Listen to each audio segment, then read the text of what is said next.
was, you know, had less than others, even though everybody else is suffering tremendously because of her.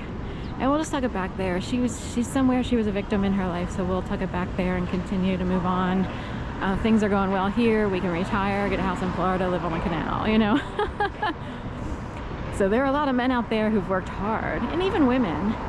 But on either side, there are plenty of men who worked hard to tuck things in the back of their brains. To just keep moving forward on the money train. And then there are wives who tuck things in the back of their brains, either for the money train. I need to stay married to this person because my kids need to have more. My kids from a previous marriage need to have more.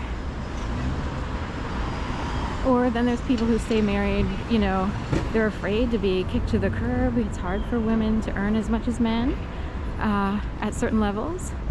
And they don't want to be, or they want to put on a show. We get to live in a house, you know, after retirement, do absolutely nothing, and pretend that we worked hard our entire lives. When really jobs are put in place for us, and we didn't have to go through 50 million pitch letters, resumes, editing tests, writing tests, fake ones, real ones. There are fake entities out there who will actually recruit people. They will put out a nationwide ad saying they want, and they know people are desperate even to work from home, say. And they will put out an ad saying, we need to hire, you know, we're looking for writers or editors working from home for this type of project. They might falsely, it's hard to prove, but they might falsely put these advertisements out, then put you through a test that doesn't make any sense. You're like, actually, they're wrong. Like, you know more than, say, a law firm who specializes in a very specific type of law. It's like, they're actually wrong.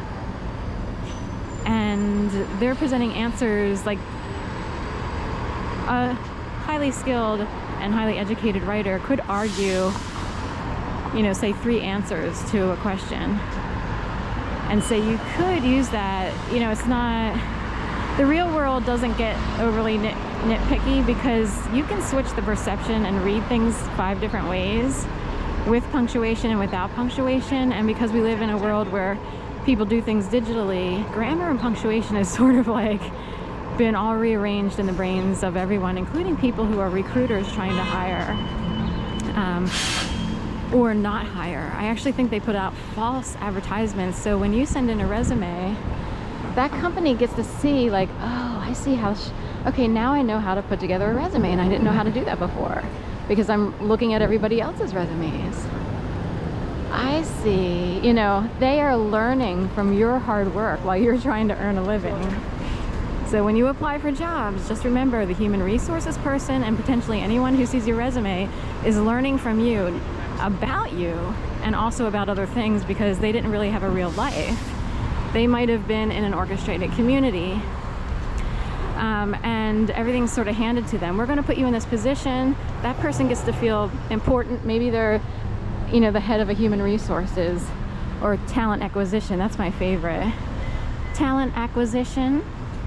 We're hiring and the talent acquisition manager, which means it's more of a show, right?